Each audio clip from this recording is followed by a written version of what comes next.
Hey peeps, I know it's been a little bit.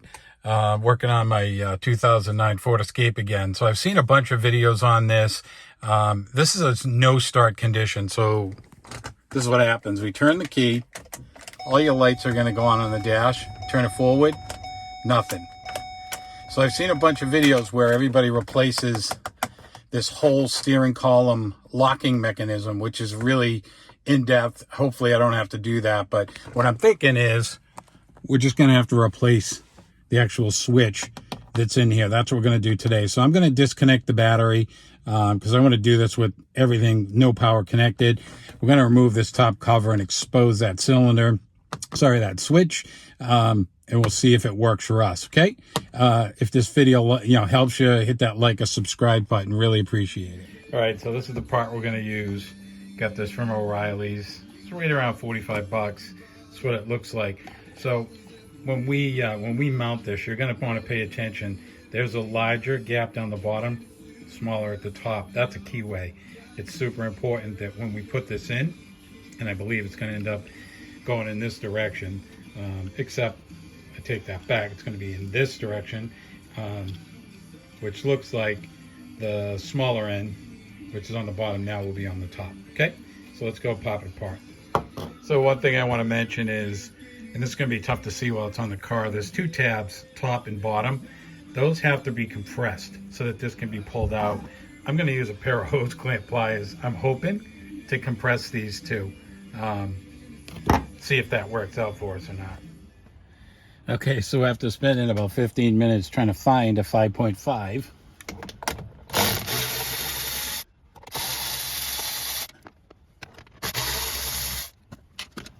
okay, so now they get the bottom.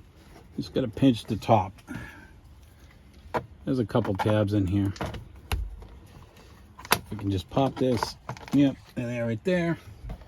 See if we can tilt the steering wheel down here. Make this a little bit easier. There we go.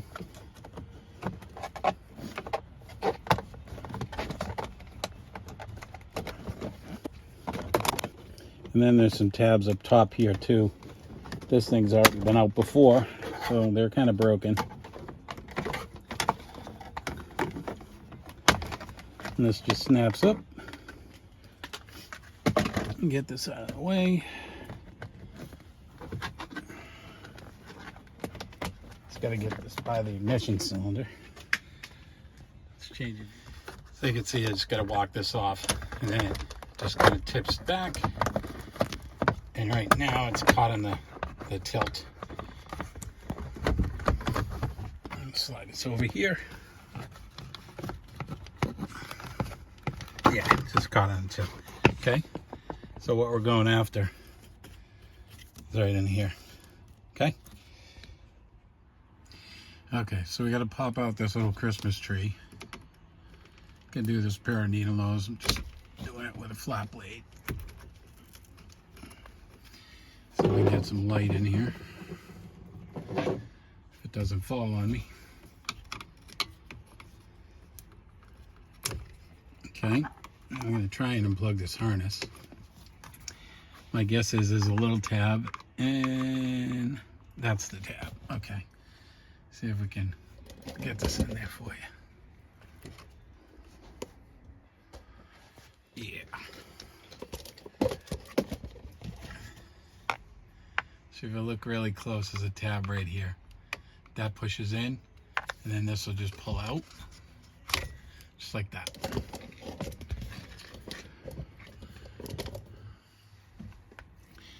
So now we get that harness out of the way. Gonna hit this tab. This would be for the ignition.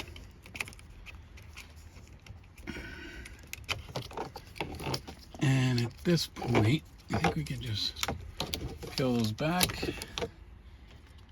And I think we can just pop out those tabs I was talking to you about. We get another Christmas tree, yeah. Another Christmas tree at the top.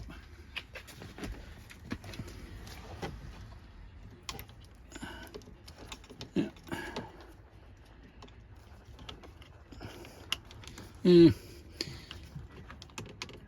Yeah, that's a little longer. I'm going to leave that one in there for now. See if we can do this without it. And then there's another.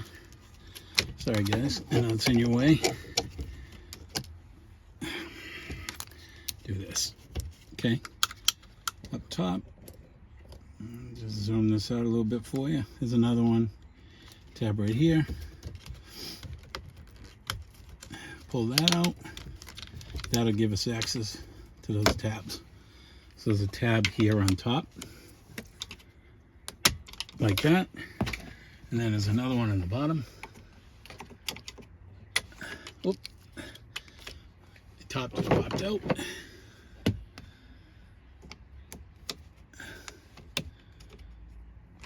There goes my bottom. And then that just pulls out. Okay. There's our old one. Okay, so after looking at these two, here's the old one. You can see how it's all marred up.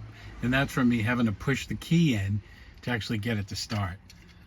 So the new one looks pretty good. So, try and get these tabs in.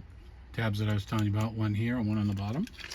Make sure that your keyway is lined up. So the small should be for the small on the top, and the large is on the bottom. Try to do this so you guys can see it. And I'm going to try and twist this in. Slide it.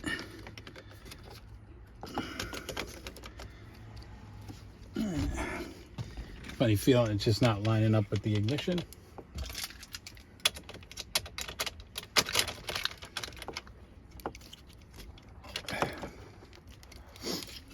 You don't want to force it. There she goes. Okay.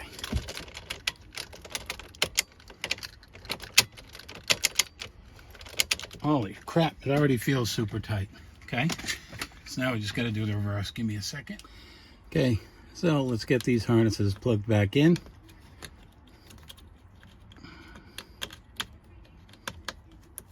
Make sure it clicks like that. Do the same thing for the ignition switch.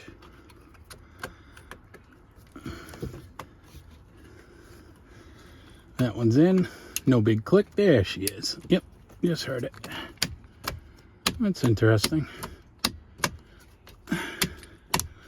Okay.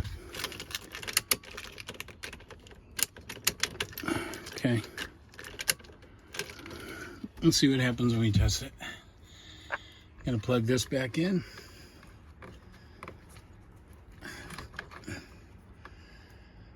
Swing the tab's a little bit worn.